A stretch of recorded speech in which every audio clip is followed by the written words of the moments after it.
नमस्कार जी। चलिए तो आगे की क्वेश्चंस की तरफ चलते हैं जो कि आपके एग्जामिनेशन में अक्सर देखने को मिलते हैं। ठीक है जी।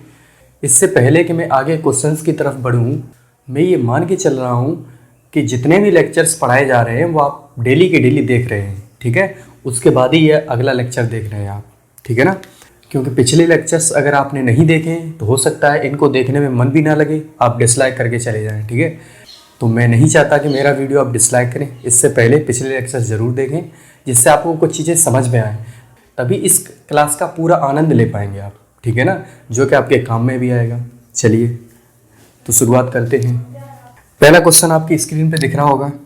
ठीक है, मैं पढ़ के सुनाता हूँ। तार के एक टुकड़े को जो 8.9 सेंटीमीटर लंबा तथा 5.4 सेंटीमीटर चौड़ा आयत के रूप में था।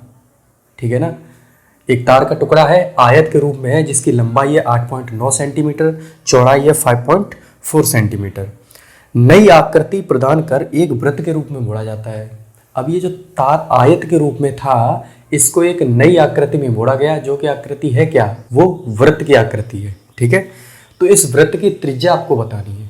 ठीक है, चलिए, बहुत ही अच्छा सवाल है और काफ़ी बार पूछा जाता है। ठीक है, तो ऐसे क्वेश्चंस को डील करने के लिए सबसे इम्पोर्टेंट बात आपको क्या याद रखनी है कि जब भी ऐसे क्वेश्चंस आए आपके सामने कि एक आकृति से दूसरी आकृति में मोड़ा जाता है, बनाया जाता है, जब भी ऐसे टर्म आपको देखने को मिले तो एक बात ध्यान रखनी है, क्या कि एक आकृति से जब दूसरी आकृति बनाई जाती है, समझना इस बात को, एक आकृति से जब दूसरी आकृति मोड़ के बनाई जाती है, ठीक है, तो उन दोनों आकृतियों का जो परिमाप होता है, पेरीमीटर, वो हमेशा बराबर होता है। ठीक, अब इस क्वेश्चन में क्या बताया गया है कि एक आपको आयत दिया है, आयताकार तार है जिसमें लंबाई है 8.9 सेंटीमीटर, चौड़ाई है 5.4 सेंटीमीटर। मान लो ABCD एक आयत है। यहाँ तक बात समझ पाए? अब इसी आकृति को दूसरी तरीके से बनाया गया, क्या कि एक वृत्त का नाम, अब समझना बात को, ये ABCD तार जो है, जो आयत का रूप लिए हुए था, उसको हमने क्या किया, यहाँ A पॉइंट से पकड़ा। ठीक है ना, A पॉइंट से पकड़ा और सीधा कर दिया, तो क्या ये आकृति इस टाइप की हो जाएगी। तार हमने सीधा कर दिया तो देखो A पॉइंट से पकड़ा था, A पॉइंट इधर जाएगा, A ही पॉइंट इधर जाएगा, तो दोनों तरफ क्या है A। अब इसको जब ओरिजिनल शेप में ले जाएंगे तो मोड़ना फिर पड़ेगा, तो फिर वही आ जाएगा आयत। इस बात को समझ पाए? तो हमने क्या किया, इसको खोल लिया, तो एक तार है हमारे पास। अब इस तार को क्या शेप दिया गया, एक वृत्त का, तो हमने गोल कर दिया। ठीक है ना, तो जब गोल किया तो देखो, अब समझना, ये डिस्टेंस है, यही तो हमारी आयत थी, और यही डिस्टेंस किस में जा रही है, एक वृत्त के रूप में। तो दोनों के जो परिमाप होते हैं वो हमेशा बराबर होते हैं। ठीक है ना, समझ पाए?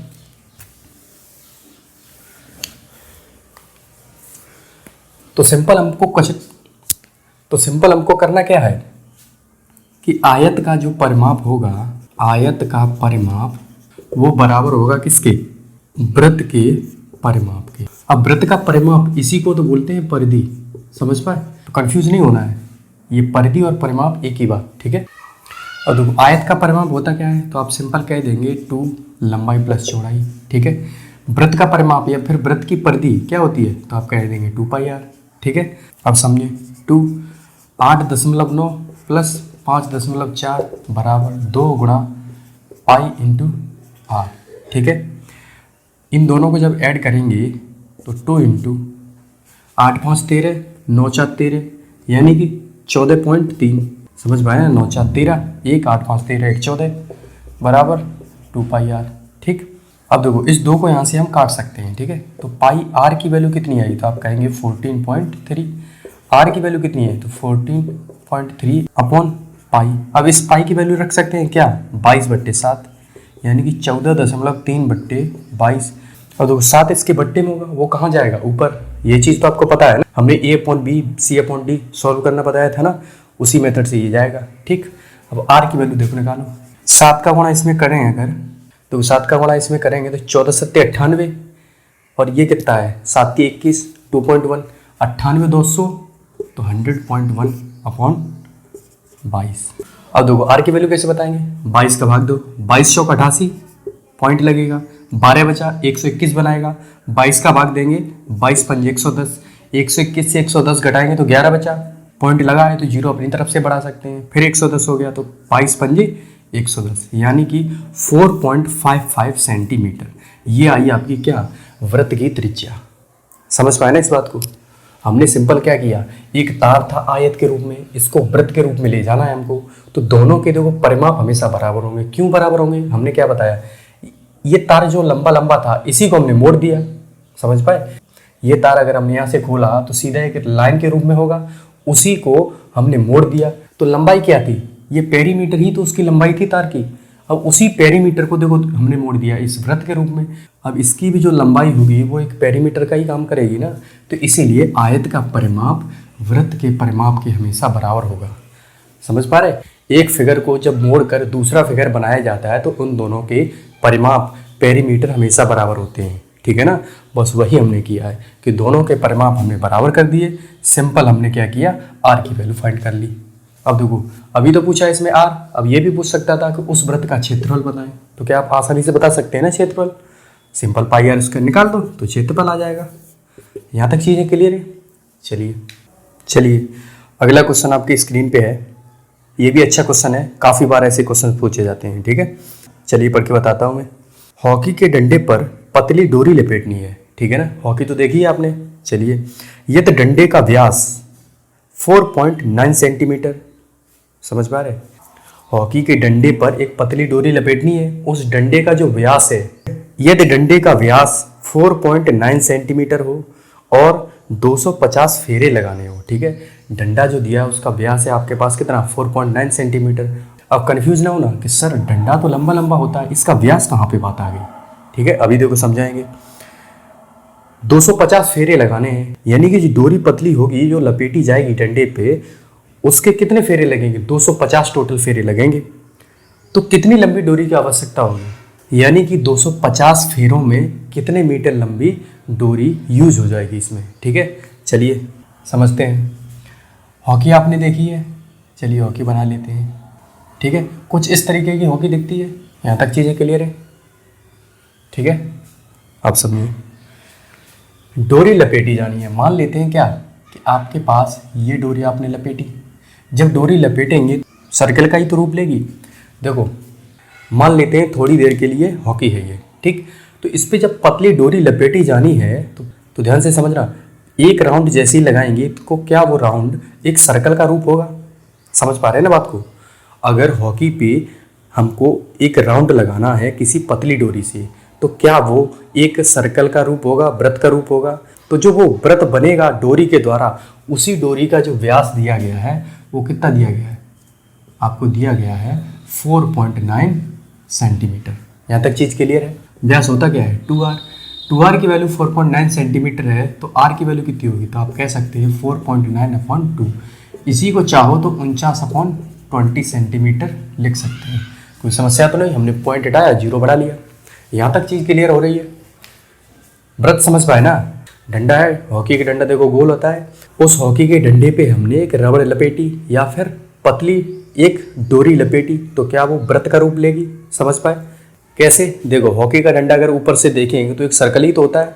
ठीक है, क्रिकेट तो सबने देखा है, क्रिकेट में जो बैट का हैंडल जो होता है उसको जब आप देखेंगे ऊपर साइड से तो एक सर्कल दिखता है। ठीक है ना, तो सेम चीज़ होगी हॉकी के डंडे में। ठीक, देखो ये तो हुआ एक चक्कर, एक फेरा।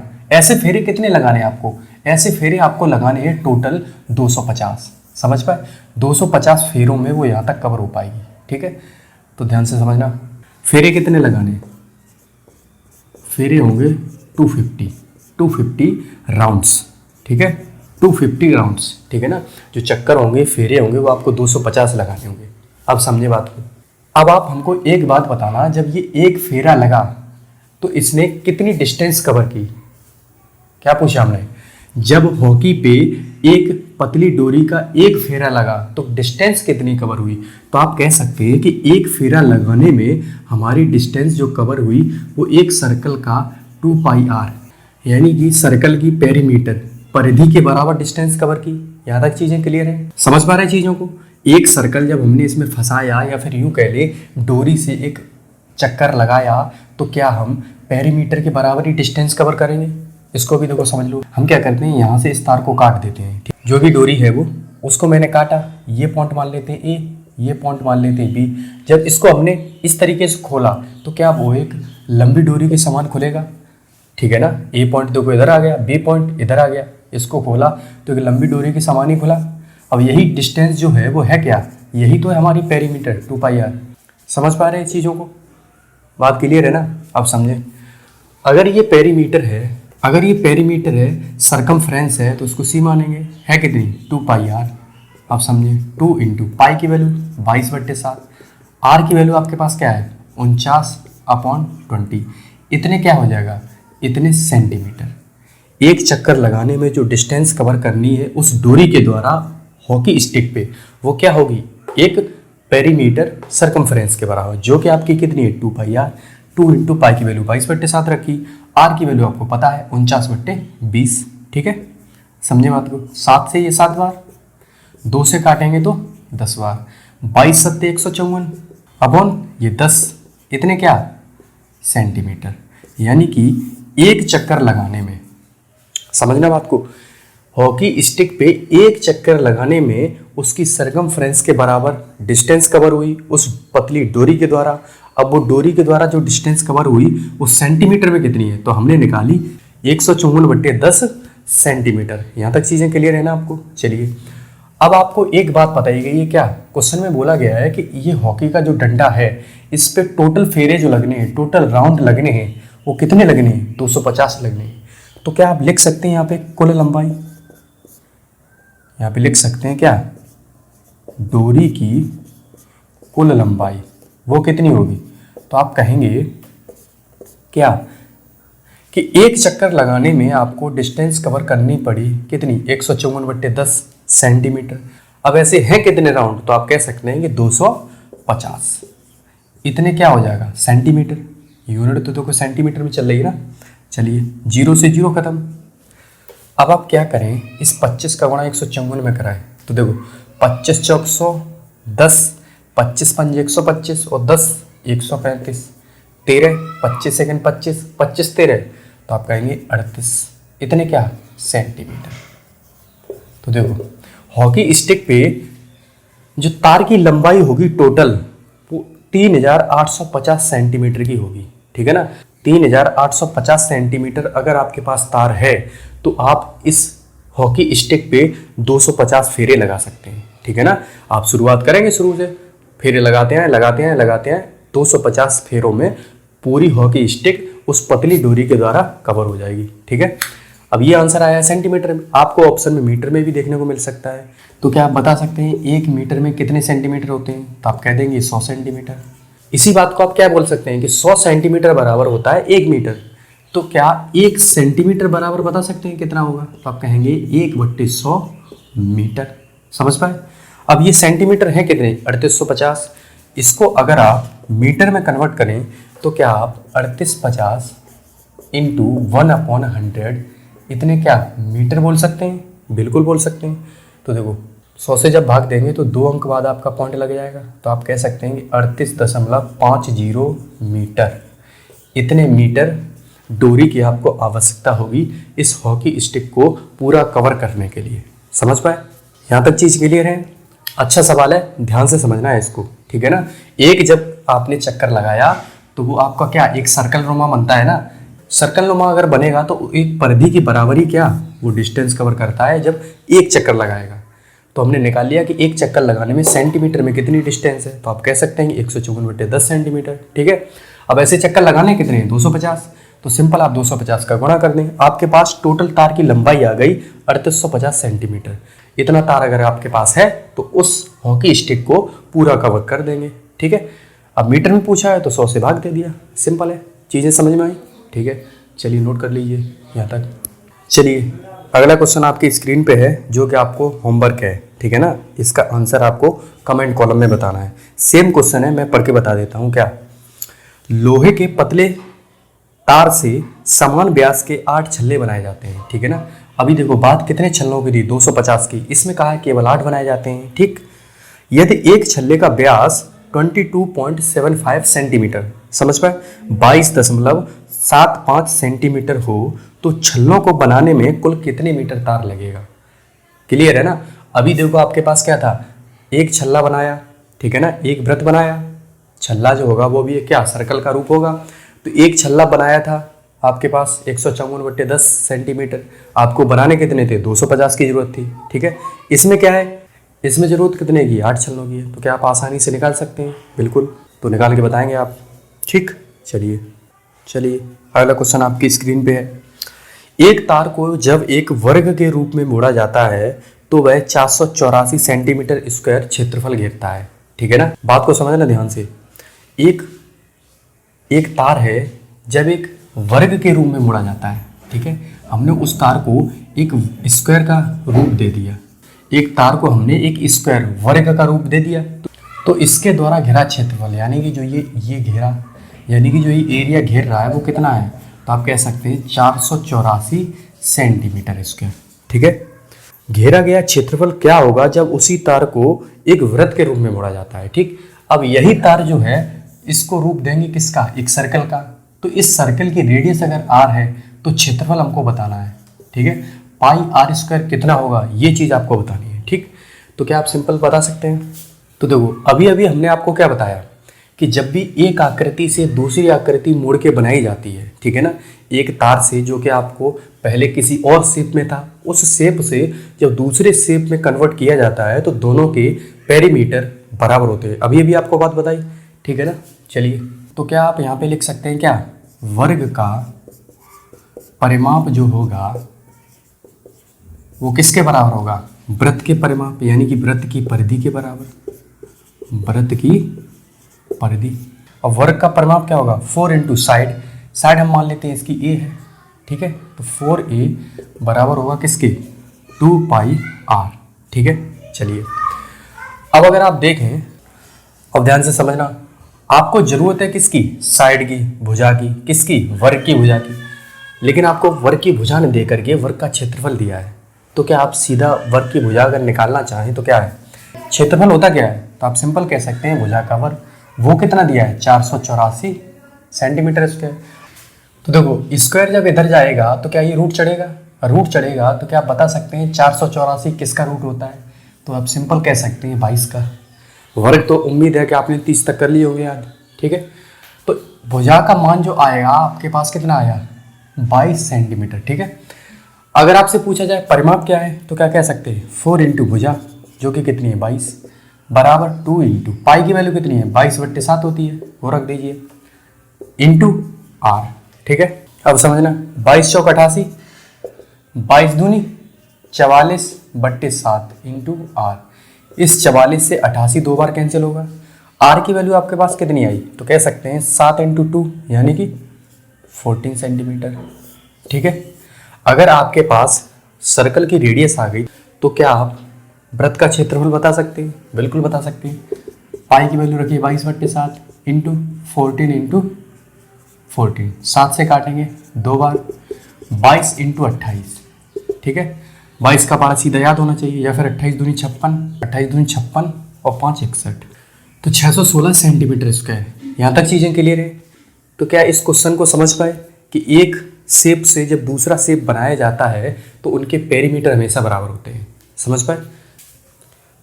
चलिए अगला क्वेश्चन बताना है, एक समचतुर्भुज का क्षेत्रफल क्या होगा जिसकी एक भुजा 13 सेंटीमीटर और इसके विकर्ण की लंबाई 24 सेंटीमीटर है, ठीक है ना। समझना, एक रोम्बस दिया है, एक समचतुर्भुज दिया है आपको, जिसमें आपको एक विकर्ण की लंबाई दी है 24 सेंटीमीटर, ठीक है ना। मान लो ये पॉइंट O पे काटते हैं, एक भुजा जो है वो 13 सेंटीमीटर है, ठीक है, एक विकर्ण की लंबाई दी है वो 24 सेंटीमीटर। अब इसका क्षेत्रफल आपको बताना है। देखो ऐसे क्वेश्चंस करने में समस्या कोई नहीं होती है, बहुत ही आसान बहुत ही सरल सवाल होते हैं अगर आपने कुछ प्रॉपर्टीज इनकी याद की हुई हैं, ठीक है ना। प्रॉपर्टीज मैंने आपको क्या बताई थी, समचतुर्भुज में बताया था कि विकर्ण जो है आपस में एक तो 90 डिग्री पे काटेंगे, ठीक है ना। आपस में जब काटेंगे तो इन दोनों के बीच जो है एंगल हमेशा 90 बनेगा। और दूसरी बात क्या बताई थी, इनके जो विकर्ण हैं डायगोनल हैं वो आपस में बाइसेक्ट करते हैं, आपस में एक दूसरे को बराबर भागों में विभाजित करते हैं, ये चीज़ बताई थी। अगर ये 2-3 प्रॉपर्टी आपको याद है तो ऐसे क्वेश्चंस को सॉल्व करने का भी टाइम नहीं खराब किया जाता है, डायरेक्ट टिक लगाया जाता है। समझ पाए कैसे।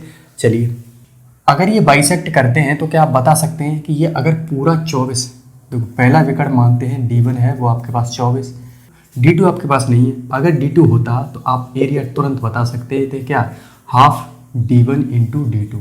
यही तो होता है समचतुर्भुज का क्षेत्रफल। अब ये ना भूल जाना, कैसे होता है वो चीज़ मैं आपको बता चुका हूँ, ठीक है ना। चलिए, D1 की वैल्यू अगर आपके पास 24 है, समझना, इस AC को नाम दिया हमने D1 और इस BD को नाम दिया D2, ठीक। D1 आपके पास 24, यानी कि AC की वैल्यू अगर 24 है तो AO जो कि D1 का आधा होगा, बाइसेक्ट करेंगे ना एक दूसरे को, तो आधा होगा, तो वो कितना हो जाएगा, तो आप कह सकते हैं 24 का आधा 12। समझ पाए चीज़ों को। अब ध्यान से समझना, ट्रायंगल AOB देखो, ट्रायंगल AOB, इस वाले ट्रायंगल को अगर आप देखेंगे तो ये ट्रायंगल है कैसा, तो आप कह देंगे जिस ट्रायंगल का एक एंगल 90 डिग्री होता है वो हमारा क्या होता है, राइट एंगल ट्रायंगल, समकोण त्रिभुज। और अगर समकोण त्रिभुज आ गया तो हमने कई बार समझाया है कि समकोण त्रिभुज देखते ही आपके दिमाग में एक चीज़ स्ट्राइक करनी चाहिए, वो क्या, कि समकोण त्रिभुज में हमेशा ट्रिपलेट काम करते हैं, ठीक है। अब समझिए, 90 के सामने हमेशा क्या होता है, कर्ण। अब समझना, ट्रिपलेट में कर्ण जो होता है सबसे बड़ा होता है, बाकी की डिजिट 2 बची, जिसमें से एक डिजिट आपके पास मान लो 12 है, तो क्या आप इस पहली डिजिट को बता सकते हैं, बिल्कुल बता सकते हैं कि सर ये तो 5 12 13 का ट्रिपलेट बनना है, ठीक है। तो आपको पाइथागोरस लगा के वो टाइम बर्बाद करने की जरूरत नहीं होगी अगर आप ट्रिपलेट याद रखते हैं डायरेक्ट तो, ठीक है। और ये डायरेक्ट नहीं याद है तो आप क्या लगाएंगे, ट्रायंगल AOB में पाइथागोरस थ्योरम क्या कहती है, कर्ण का वर्ग जो होता है, लंब का वर्ग यानी कि 12 का वर्ग 144, आधार का वर्ग यानी कि BO का वर्ग, ठीक है। 144 घटाएंगे 25 बचेगा, BO स्क्वायर आएगा। BO की वैल्यू कैसे निकालेंगे, तो आप रूट चढ़ाएंगे 25 पे, ठीक है। तो BO आपके पास आ जाएगा क्या, 5, ठीक है। तो ये प्रोसेस आप कितनी भी फास्ट करेंगे तब भी 5 से 7 सेकंड आपके जाने ही जाने हैं, ठीक है। और अगर आपको डायरेक्ट याद है तो ये देखते ही आपको समझ आएगा कि ये तो दूरी 5 सेंटीमीटर आएगी। अगर ये 5 है तो ये भी 5 होगी, क्योंकि इक्वली बाइसेक्ट करते हैं, ठीक है। इसका मतलब क्या है, D2 आपके पास कितना आया, तो आप सिंपल कह सकते हैं कि 5 और 5 10 सेंटीमीटर, ठीक है। अब आप एरिया आराम से बता सकते हैं कि 1/2, पहला विकर्ण है 24, दूसरा विकर्ण है 10, ठीक है। 24 × 240, उसका आधा करेंगे तो 120 सेंटीमीटर स्क्वायर। यहाँ तक किसी को कोई समस्या, समझ पा रहे? उम्मीद है इस टाइप के सवाल आपको समझ आए होंगे, ठीक है ना। तो नोट्स बनाते चलें, ये बहुत इंपॉर्टेंट क्वेश्चंस हैं, ठीक है। अच्छे से इनको क्लियर करें, ठीक। तो चलिए आज के लिए फिर इतना ही रखते हैं, और अगर आप चैनल पे नए हैं तो सब्सक्राइब जरूर करें। धन्यवाद।